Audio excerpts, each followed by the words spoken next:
Hello and welcome to the Rebecca Saunders Show. And oh my gosh, have I got a meaty one for you today. Customer service. Has it died? I like to think that it hasn't. And I also like to think that I'm not going to go down the route of being super ranty in today's podcast episode. But quite frankly, in the majority of places, subscriptions, companies that I have interactions with, customer service, as far as I'm concerned, is dead. And as consumers, we need to be making ourselves aware of this and quite frankly, not putting up with it. It's actually horrifyingly disgusting how some companies are treating customers in terms of lack of service, lack of care, lack of attention. And we work hard for our money. We work hard. Every dollar we make, we have worked for. And to give it away to organizations that don't, quite frankly, care for it, I think is something that we should be raising our awareness to.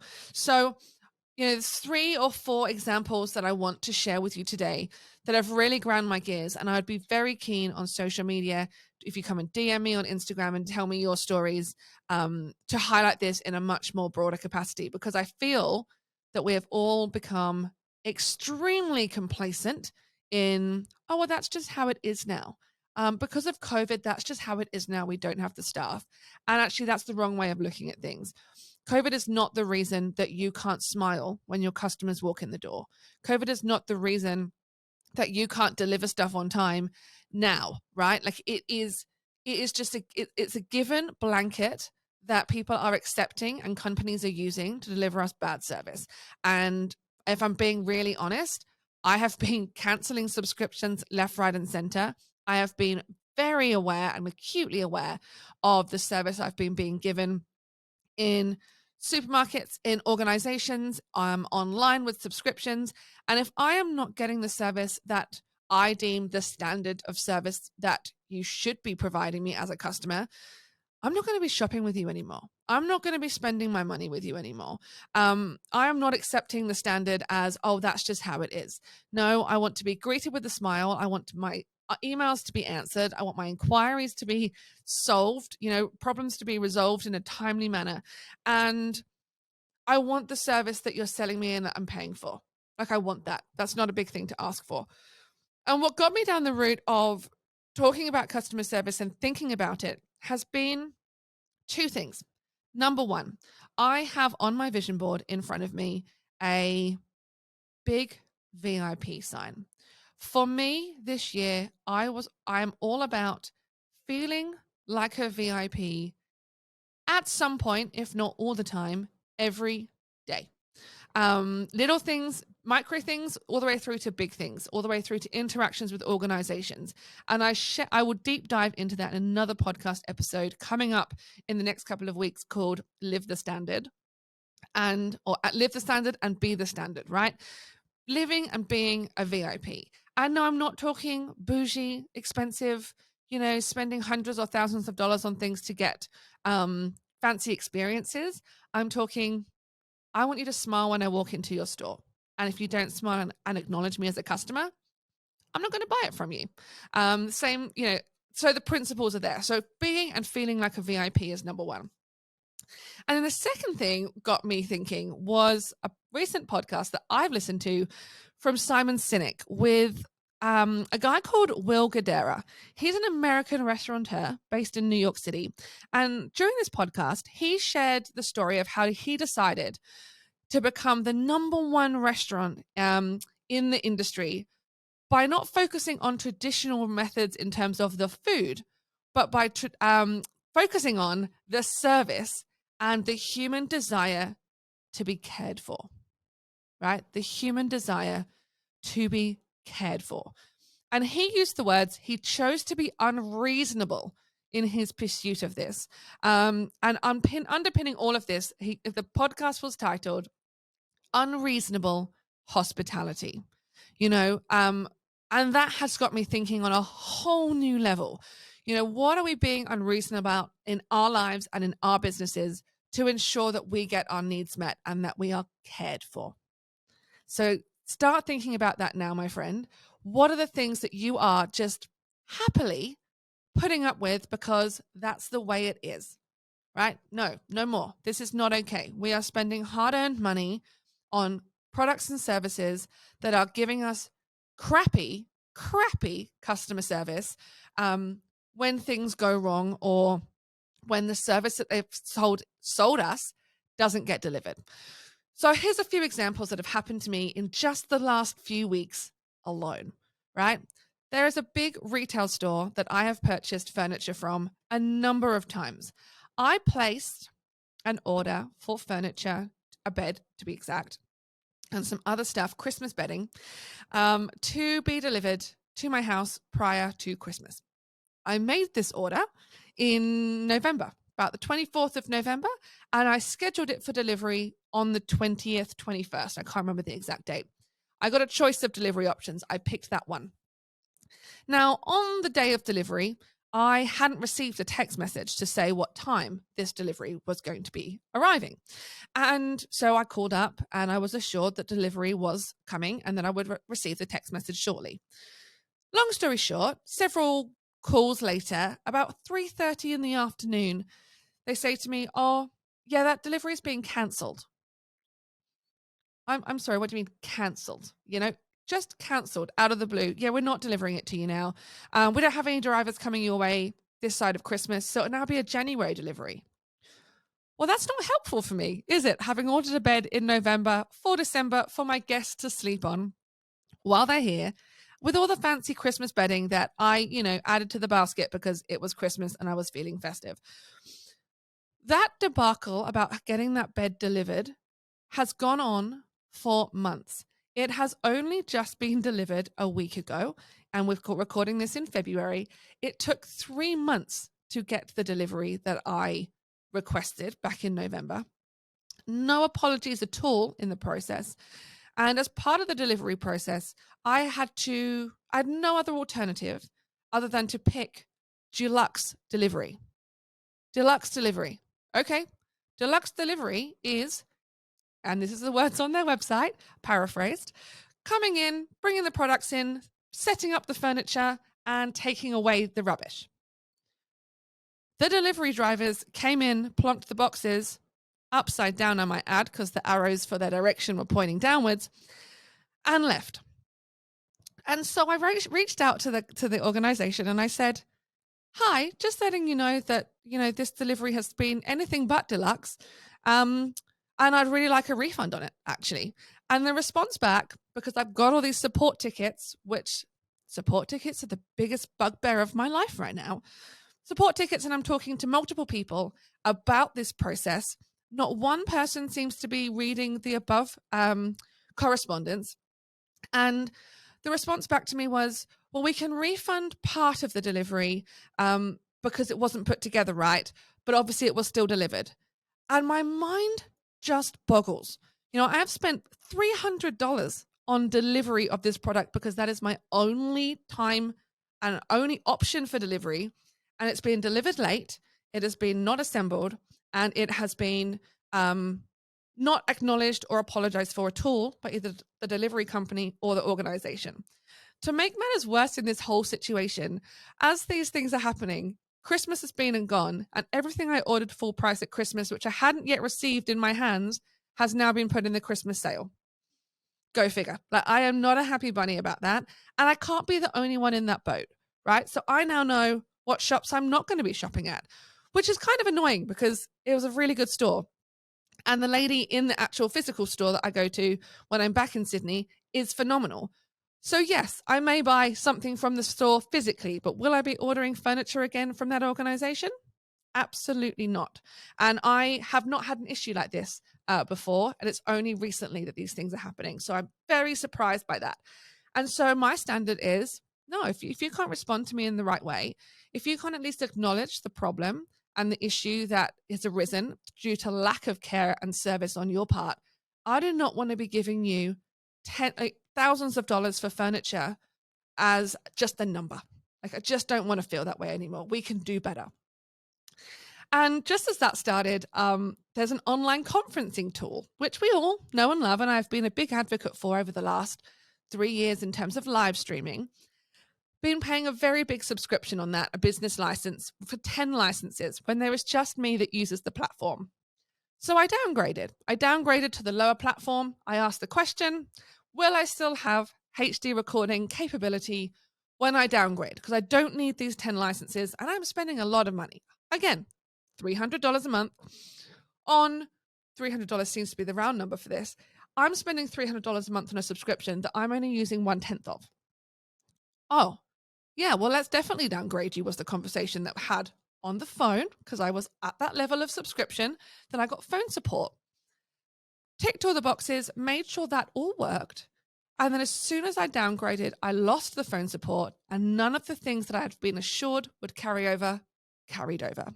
I have now spent the last 4 weeks in a mangle of support tickets with people that don't seem to be able to help, that don't seem to be able to understand the situation. And when referred up to a specific person as an account executive, took a week for them to come back to me, and they said they hadn't got time to look into this, and so put me back into support tickets. Mind blown. Like, what kind of service is that? How have you got a job in customer support if you are not supporting your customers? So I've just sent that email, canceling my subscription and moving to something else. This is not okay. I cannot be the only person right now being put around support ticket after support ticket after support ticket because no one's giving a crap. Not okay. Not the standard we should be letting happen. If I look at my accounting firm, right? Beautiful, beautiful accounting firm that was recently acquired. As soon as that acquisition happened, I then feel like a number. I have been outsourced to someone in the Philippines, I think, for doing part of the work. And I am not getting the care and attention and detail that I deserve as a paying customer and that I want as a paying customer. And when I took 3 months off over the Christmas period, which I've spoken about before, not one person reached out to ask me why revenue had changed. Now, this is someone that should be, or an organization that should be backing your corner, understanding your business, how it flows, helping you navigate that as part of their service. Crickets. So the conversation this morning has also been, I'm going to find someone else and someone that makes me feel like a VIP and someone that will help me. And this stuff for me is baffling. It is absolutely baffling that we let this go past, because as a small business owner, and I know a lot of you listening and watching this episode are small business owners, we wouldn't have businesses. We wouldn't have our livelihoods if we treated our customers in the way that these big organizations treat us. And I just think it's absolutely ludicrous that they're allowed to do it. And the things can keep going on and on and on. The state of stores when you walk into them because the staff don't care. Staff looking at their phones instead of greeting you when you walk into a store. Or actually even worse than that is continuing their internal conversation when you walk into the store and they don't even acknowledge you. Stuff isn't cheap. Things to buy right now are not cheap. We're living in a world where things are expensive. Where are you spending your hard-earned money? If the big guys, I'd prefer to spend my hard-earned money with the small guys, the guys that make me feel $1 million when I walk in. I want to be, if I look at my orbit now, and several businesses spring to mind in terms of like huge customer success stories for me. And it can be really micro, right? Huge impact. If I think about Emma in one of the stores down the road from me here in Mudgee, she smiles at every single customer when they come through the door. She genuinely cares and wants to tell you about the products she's selling and the designers that she's brought into her shop and for what reason. And it gives you all the feels and all the joy just to see the smile and the joy of her serving you as a customer, and gives you the joy to want to be a customer. That is great customer service. She writes hand little thank you notes when you've ordered stuff online. Beautiful. If I look at Confetti Rebels, the t-shirts that I wear, the beautiful Amy also puts all those little touches into her products and offerings. They care about every single sale and every single customer, and they make you feel that way. They make you feel like a VIP when you buy something. New nail salon in town. I've been talking about this on Instagram a lot. I went to go into the old nail salon in town, which has been subpar. But there's one girl in there that used to do my nails really, really, really well. And that nail shop was shut, so I thought, oh, I'll try the new one. Turns out this new nail salon is now owned by the lovely lady that used to do my nails in the old one. And she's sick of the way she was treated in her industry and organizations around town. And so she's doing it differently. And hell yeah, I can get behind that. So I've talked about it a lot. I'm, spruiking her services around town in terms of telling everyone I know that that's the place to go, because I was greeted with a smile. It was clean and tidy when I walked in, and she genuinely cared about the product and service she was delivering. And so I think about all of that. Like, I think about what can you be doing in your businesses and in your lives to up that level of customer service and that standard of customer service that we want. Are you going to walk by and accept just the crappy service and continue to go back and not actually get quality service for your hard-earned cash? Are you going to start thinking about and consciously thinking about the service you get when you go and buy your regular coffee? Are you going to the same coffee shop day in, day out, week in, week out? It doesn't matter. Are they remembering you? Are they remembering your coffee order? Because in that industry, in hospitality industry, that's what they should be doing. They should remember you, remember your name after a few visits, remember your coffee order after a few visits. And I know some of you are sat there going, yeah, but they see a lot of people, Rebecca. They'll see a lot. Yeah, they do see a lot. And I can tell you that when I was a supervisor at one of the biggest American coffee chains in the UK, I could serve hundreds of customers a day and still remembers people's names and orders. I think if you even put them in front of me now and I had the right time and the right mindset, I could still remember some of their names and some of their orders. We are in that industry to serve. And so make the effort. Don't just go and buy things because it's like, oh, yeah, but that's the way they always do it. No, go find yourself a coffee shop that will remember your name and remember your order. It will make you feel good as much as it will make them feel good. The whole thing is a win-win situation in terms of customer service. It's just, you've just got to find it. Same thing in restaurants. If you walk into the regular restaurant or your regular cafe and they remember what you're drinking or what your regular food is, like, that's amazing, but it's amazing because it is so few and far between in places.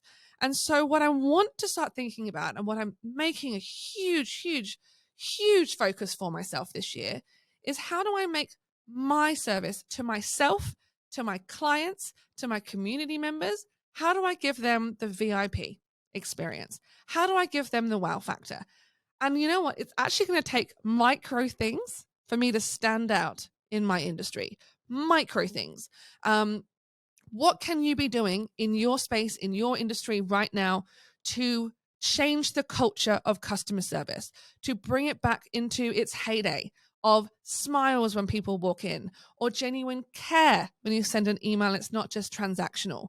You're giving as well as taking. You are giving more than you're taking. You are greeting people with a smile. You are honoring the dollars that they're paying you.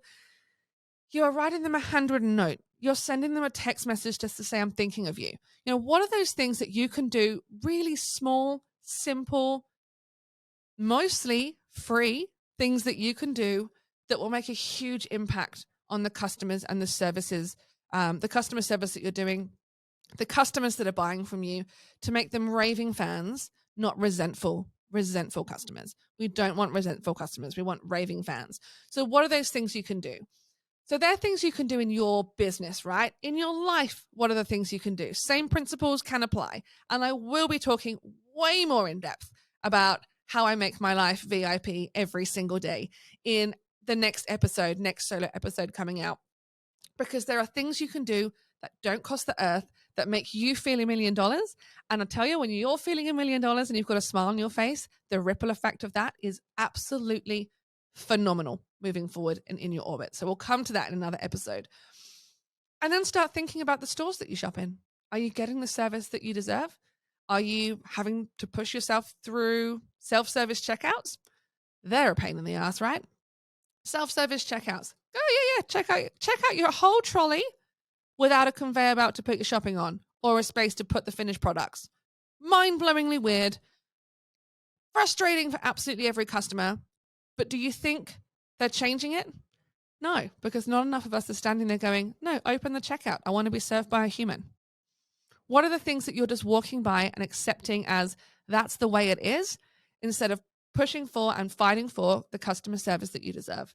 That's what I want you to take away from today's episode. What are you doing and stepping past and accepting as standard when your standards should be at the level that you deserve, the service that you're paying for, the VIP experience that you want to give yourself and your customers? So many takeaways from this. And I think, you know what? I think I've managed to pull this one off without making it too much of a rant. Several examples of it going really, really well, and some golden nuggets for you to take away and start thinking about, percolating on, and even actioning in your own lives and your own business. So like I said at the beginning, if you've got stories you want to share, you want to rant about them, share them, there's two things you can do. You can jump into my DMs over on Instagram. You can find me at the Rebecca Saunders on that platform. I would love to chat with you and hear these stories. I think the more we talk about it, the more it's not going to be acceptable anymore. And if you want someone, you want to meet like-minded people that you can chat about this stuff to, chat about your business ideas with, have a little bounce around in terms of what you want to do in your personal life to make it a VIP thing, get all those cheeky ideas and just have that conversation, come join us inside the Champagne Lounge. That is what the conversations that we're having. How do we raise the standard? How do we raise the bar? And how do we live life with more joy, more connection, and more celebration? So that's it for another episode of the Rebecca Saunders Show. Thank you so much for tuning in. I do not take it lightly that you tune in every week to have a listen. I hope you've taken a lot away from today, and I am very grateful for you tuning in. We'll see you next time.